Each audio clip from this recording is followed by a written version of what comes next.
l'approche du second tour des élections municipales, la campagne s'accélère à Marseille. C'est dans le 2e arrondissement de la ville, non loin de la gare maritime dans le quartier de la Joliette, que le député européen Raphaël Glucksmann est venu prêter main forte au printemps marseillais. Ce parti de gauche, né après les effondrements de la rue d'Aubagne, est arrivé en tête, avec 23% des suffrages le 15 mars dernier. Pour le député, cette union de la gauche n'est qu'à son début. Aujourd'hui, on est à un moment historique pour la ville de Marseille, mais au-delà de la ville de Marseille, on est à un moment historique parce que finalement, il y a une nouvelle manière de faire de la politique qui s'impose.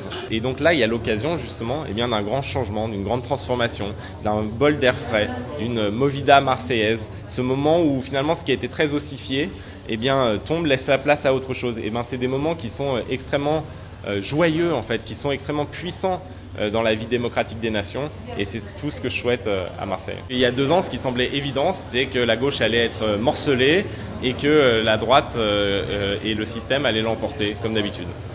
Il s'est passé l'inverse. On vient à Marseille respirer l'air de la démocratie, on vient à Marseille respirer l'air de l'espérance, on vient à Marseille voir que finalement ce qu'on pensait impossible est possible. Ce système-là qui ne peut pas perdurer, on ne peut pas faire ce que ce système a fait avec les procurations, on ne peut pas utiliser les moyens illégaux pour les campagnes électorales. Et donc il y a là un référendum sur la démocratie. Plus encore qu'un choix entre gauche et droite, c'est un choix entre démocratie ou népotisme. On a tous ici, Sophie, Olivia, Aïcha, des histoires différentes, des parcours différents. Le socialiste Benoît Payan, en passe de remporter la mairie du 2e secteur, se montre confiant à 2 jours du scrutin. Aujourd'hui, on est dans une fin de campagne et ce qui nous intéresse sont les Marseillaises et les Marseillais.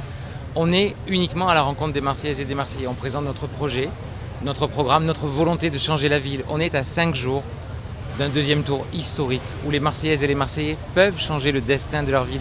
C'est tout ce qui nous intéresse, c'est tout ce qui compte. D'aller à la rencontre des Marseillaises et des Marseillais, de partager avec eux ce moment qui nous reste et d'expliquer ce que sera cette ville quand elle sera changée, quand elle sera transformée, quand enfin ils auront repris le pouvoir, parce que le pouvoir leur appartient. Mais Michel est là, elle est bien évidemment à la rencontre des Marseillaises et des Marseillais. Elle a fait le choix de ne pas faire de débat avec Martine Vassal pour ne pas mettre le débat justement dans la boue. Elle a fait le choix de faire un débat avec les Marseillaises et avec les Marseillais. Il ne s'agit pas de faire un débat pour la presse, il s'agit de continuer à rencontrer les Marseillaises et les Marseillais, tranquillement, simplement. Quand on marche dans la rue, les gens nous encouragent, nous demandent de tenir bon, d'avoir de la force, et ça nous permet justement d'aller jusqu'au bout. Ça a été très long, vous l'avez vu, c'est un 2e tour, c'est peut-être le 2e tour le plus long de l'histoire, mais c'est ce qu'il fallait pour changer la ville.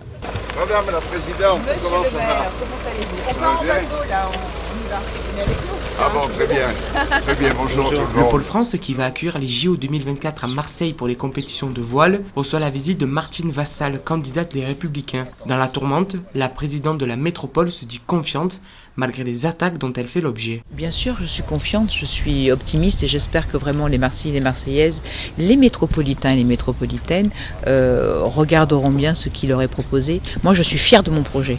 Je suis fière de mon projet qu'on a bâti avec les experts, qu'on a bâti avec la société civile, qu'on a retravaillé avec aussi nos élus pour l'après-Covid, parce qu'aujourd'hui, je pense qu'on a besoin d'avoir un maire qui soit un maire courageux, déterminé, qui n'ait pas la main qui tremble et qui aime Marseille. C'est pas une campagne d'entre-deux tours classique. Voilà, donc moi je viens régulièrement ici.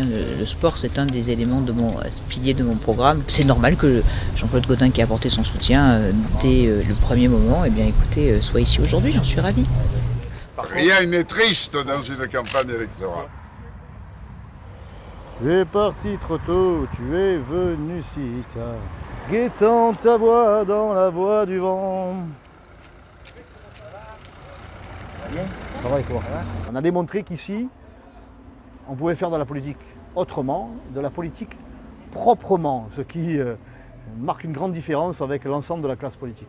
Bonjour madame. Et à dimanche. À dimanche. À dimanche, vous inquiétez pas. À dimanche. Je suis toujours fidèle à vous. Merci beaucoup. Bravo. Madame. Mais j'étais pas née quand j'étais fidèle au fond de la série. Il faut faire quelque chose, vraiment. Il faut continuer à nous laisser. On a un stade, essayer de faire des animations pour tous ces jeunes. Parce qu'ils vont où? Ils vont droit au mur. Et on a des réseaux, choses qu'on n'avait pas avant, monsieur Rapier. Je n'ai Vous êtes aucun du quartier. pouvoir en matière. Pourquoi ça a empiré, Je monsieur? n'ai aucun Dites-nous ce que pouvoir vous avez fait. décisionnaire en matière de recrutement Alors, et c'est en pas vous qui matière avez de enlevé le retrait budget, des tout médiateurs. ça. Non, Il n'y a pas plus sourd que celui qui ne veut pas entendre. 40% de nos électeurs ne se sont pas déplacés. Donc là, ils le regrettent, même si nous sommes arrivés largement en tête dans les 13e et 14e arrondissements. Donc là, on sent qu'il y a une volonté de se mobiliser et permettre de conserver cette mairie des 13e et 14e. Nous connaissons le terrain. Nous sommes sur le terrain, on connaît les gens, on connaît les commerçants, on connaît les problèmes, on y apporte les solutions. Alors que nos adversaires, personne ne les connaît, ils sont parachutés, ils ne savent pas où se trouve tel quartier, ils ne savent pas qui s'occupe de quoi. Donc on a cet avantage aussi que d'être connus, reconnus, mais surtout pour le travail que nous effectuons. Ceux qui sont satisfaits de ça et qui ont constaté que nous n'étions pas dans l'idéologie mais dans la réalité, eh bien si cela se mobilise dimanche, ça devrait le faire. Mais ça va le faire. Ça va très bien, écoutez, dernière ligne droite, dernière journée, donc ça peut caler bien. Voilà, moi je fais campagne, vous le savez, depuis le 13 septembre 2018, c'est-à-dire j'ai 22 mois dans les pattes, donc là on est au bout de la ligne d'arrivée, donc ça va bien. On sent beaucoup de soutien, on sent beaucoup de mobilisation, vous l'avez vu là depuis tout à l'heure, les gens viennent vers nous, viennent nous apporter leur soutien, donc voilà, je le sens bien pour prendre cette expression.